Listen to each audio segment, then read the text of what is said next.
Hello, my name's Kaitlin Pickrell, and I'm a freshman at CU Boulder in the College of Media, Communication, and Information. Welcome to my podcast for CMCI 1010, where I'll be exploring one of the toughest, most hidden issues facing nearly 1.6 million students nationwide, homelessness.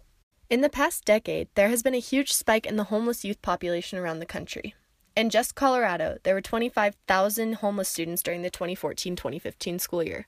That number more than doubles the figure seen in 2007 and 2008. There are a conglomeration of different reasons that a student ends up on the streets or bouncing around from house to house, but most of them seem to originate from one thing. One of the number one reasons that we see, or probably the number one reason, is because of a history of abuse or neglect and trauma. Alex Berglund has been working as a community resource manager for the homeless shelter Attention Homes for the past 2 years.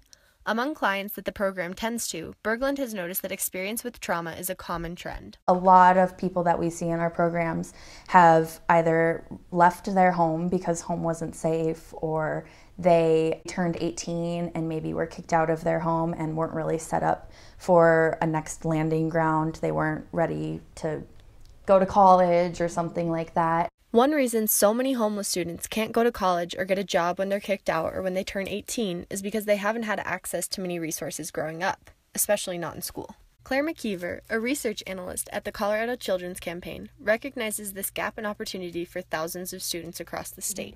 That's a huge number of students who are in need of an incredible amount of support and resources. And the numbers vary greatly between districts. One of the numbers that stands out to me the most is in the Pueblo City School District.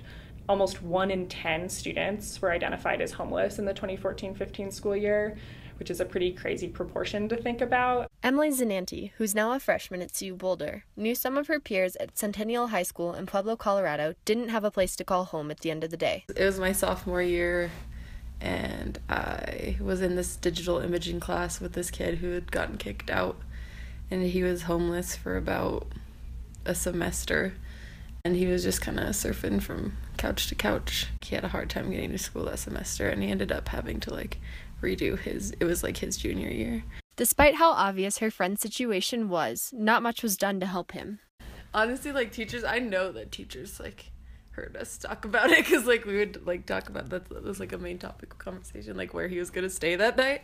So the teachers class that we talked about it in didn't really say anything. Teachers often can't do much to help, and with the number of homeless students in Pueblo's classrooms at such an alarmingly high number, it makes their jobs difficult as it is.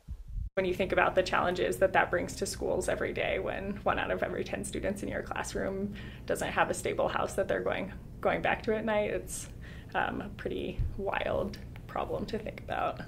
Leslie Caldwell, the Vice President of Education Initiatives for the Colorado Children's Campaign, notes that the lack of help homeless youth receive at school only makes the rest of their lives that much harder. If you think about just stability in K-12 education and how important that is for kids, school is often a source of safety and security for students, and if you're switching schools or unsure where you're going to sleep and all of that, it's really hard for kids. They're more likely to be identified as special education, they're more likely to drop out, more likely to suffer abuse and neglect. These are all things that homeless students would have in common.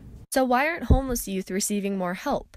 One of the most obvious reasons might be a lack of awareness for the issue.